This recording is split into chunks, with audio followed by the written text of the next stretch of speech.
Imagine the one place you go to find community just to be yourself, it's cloaked in pitch black. It's 1972.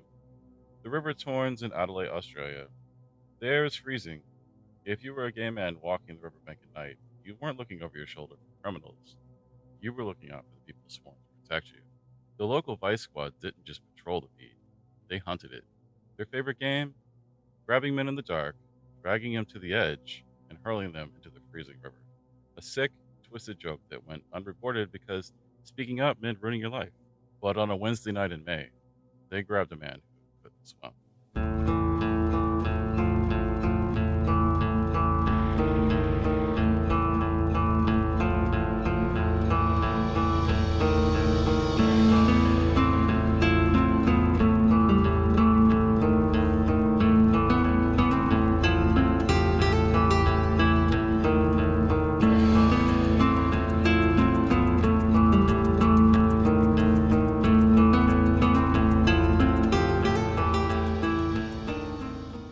Hey everyone, Matt here. We might be taking a quick break just to recharge after the mid-season finale, but I couldn't leave your feeds completely quiet. Today, we're going to shift gears for a quick hit bonus episode.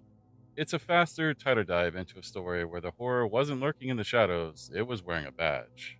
A tragic cover-up that ultimately changed the country forever. This is the drowning of Dr. George Duncan. Before he was a headline or a martyr or a catalyst for national revolution, George Ian Ogilvy Duncan was just a man looking for a fresh start. Born in London in 1930, George wasn't the type of guy you would find fighting on the front lines of a protest. He was a conservative, deeply private scholar. He studied at Cambridge. He was brilliant, quiet, and kept his head down. But George had a secret he was hiding and a physical vulnerability he couldn't. In his 20s, a severe bout of tuberculosis nearly killed him. He did survive, but the disease ravaged his body, forcing surgeons to remove one of his lungs. That surgery left him frail. He was prone to respiratory infections, and he wasn't athletic, and most importantly for the story, George Duncan could not swim. To him, deep water was a death sentence. In early 1972, at the age of 41, George was offered a prestigious position as a law lecturer at the University of Adelaide. It was a chance to escape the damp English weather that aggravated his lungs and maybe, just maybe, find a quiet life in a country. He arrived in South Australia on March 25th, 1972. He moved into a residential college, started teaching, and by all accounts was settling in perfectly. He was respected by his peers and liked by his students. But George was lonely. Adelaide in the 70s was a deeply conservative city, and being an openly gay man wasn't just dangerous, it was illegal. If you wanted to meet someone, you couldn't go to a bar or a club, you had to go to the underground. You had to go to the cruising spot. So just 6 weeks after he arrived in Australia, on the night of May 10th, George put on a tweed jacket, left his apartment, and walked down to the banks of the River Torrens. He was just looking for a connection in the dark. He had no idea the vice squad was already there waiting. It's just past 11 p.m. on May 10th.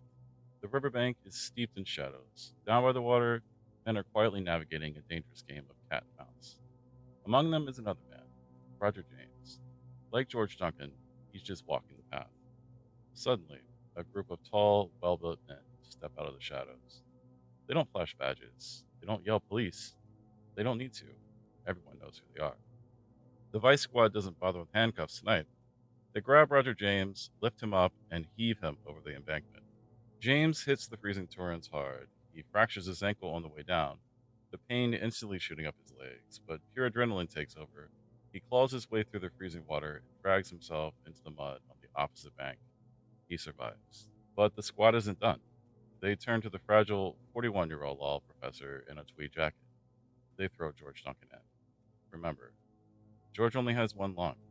He's prone to respiratory panic and has absolutely no idea how to swim. In the pitch black, disoriented and freezing, George Duncan fights for the surface. He fights to get to the surface. But his compromised body betrays him.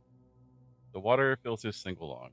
Within minutes, the brilliant scholar from Cambridge drowns in the dark. Not long after, uniformed police arrive at the riverbank. They drag George's lifeless body out of the tomb. But it isn't a standard crime scene. Witnesses who were hiding in the trees later reported something chilling. The cops on the bank aren't treating it like a homicide. They aren't securing the area or frantically searching for suspects. They're just casually chatting.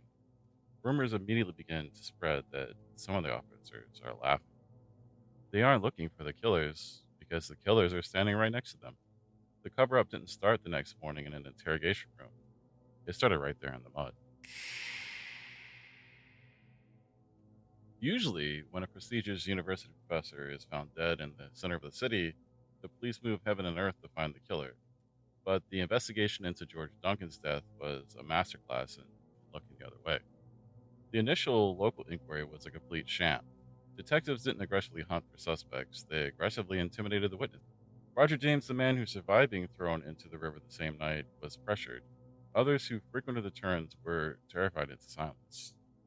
But the police made one massive miscalculation. George Duncan wasn't a marginalized drifter they could just erase. He was an academic, and the sheer brazenness of the murder sparked an absolute firestorm. For the first time, the public didn't look the other way. University students protest. The media sank its teeth in. It wasn't just the gay community demanding answers anymore. It was the everyday citizens of Adelaide who suddenly realized the Vice Squad was operating a taxpayer funded street gang. The heat got so intense, the South Australian government panicked. They realized the local police investigating themselves was a terrible look. So they made an unprecedented move. They called in the heavyweights. They flew in two top detectives from Scotland Yard in London to take over the investigation. The London detectives arrived ready to clean house, but they immediately slammed face first into a blue wall of silence.